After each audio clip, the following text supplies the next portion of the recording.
আসলে একটা জিনিস খেয়াল করে দেখলাম, আপনি যদি ভালো কিছু করেন, মানুষের সাথে ভালো ব্যবহার করেন, আপনার মনে রাখবো। এটা হচ্ছে hospital, Dammam king Fahad specialist hospital. এটা হচ্ছে দাম্মামের সব থেকে বড় হসপিটাল।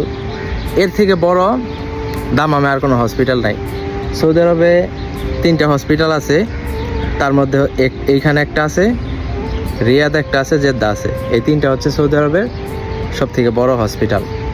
তো এইখানে আমার যখন চাচতো ভাই অসুস্থ ছিল, আমি এখানে 4-5 বার আসছি।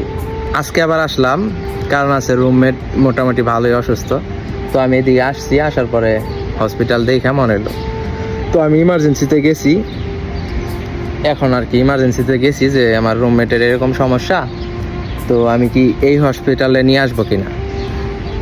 তো ডাক্তার আমার সাথে আমার দেখার পরে, তার সাথে কিছুক্ষণ কথা বলার পরে সে আমারে চিনছে। তো বলতেছে যে তুমি তো এখানে আসছিলা না?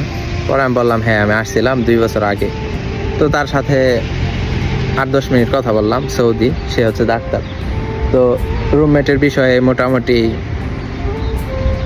10-15 মিনিট কথা বললাম। সেখানে সিকিউরিটি ছিল, আরও একজন ছিল, মোটামুটি 3 জন লোক ছিল। আমি কিন্তু তাদের চেহারা মোটামুটি ভুলে গেছি। কিন্তু আজকে 2 বছর আমার চাচতো ভাই এখানে দিছিল, কারণ আছে হচ্ছে ব্রেনে ব্লাড জমে গেছিল। ও এমন এক অবস্থা ছিল, পাগলের মতো হয়ে গেছিল, ছটফট করতো, হাত পা সব কিছু বাইন্ধা রাখছিল। তো এখন আলহামদুলিল্লাহ ভালো আছে। এখানে আমি আসছি 4-5 বার। তো ওই ইমার্জেন্সি হসপিটালের যে এই হসপিটালের যে ডাক্তারটা, সে আমার দেখা চিনছে। তো আমি নিজেও কিন্তু তাকে ভুলে গেছি। তো তার সাথে কথা বলছি, তো সে আমার মনে রাখছে। এটা ভাইবে আমার কাছে ভালো লাগলো যে হসপিটালে প্রত্যেক দিন শত শত হাজার হাজার মানুষ আসা যাওয়া করে। এটা আপনিও জানেন, আমিও জানি, আমরা সবাই জানি। তো এই যে হাজার হাজার মানুষ, এই 2 বছরের মধ্যে প্রায় লাখ লাখ মানুষ আসা যাওয়া করছে। আমার কাছে একটা জিনিস ভালো লাগলো, সেটা হচ্ছে এই যে 2 বছর পর আমি আসলাম, তারপরে সে যে আমার এই যে লাখ লাখ মানুষের মধ্যে মনে রাখছে, তার সাথে আমার সাথে এইভাবে কথা হয়েছে, সম্পর্ক ভালো হয়েছে, এর জন্যই তো মনে রাখছে। তাছাড়া কিন্তু কিছু না। এটাই একটা ভালো লাগা কাজ করতেছে যে না, আমি একটা জায়গায় আসছিলাম, সেটার জন্য মানুষটা যে আমার মনে রাখছে, এটাই তো অনেক। তো যাই হোক, একটা দরকার আসছিলাম, তো দরকারটা শেষ। আমার রুমমেটের বিষয়ে আলাপ আলোচনা করলাম। তো এখন আর কি যাইতেছি গে। এই হচ্ছে হসপিটাল। তো চারিদিকে দেখেন, আমি এখনো হসপিটালের ভিতরে আছি। তো এখন আর কি বের হচ্ছি,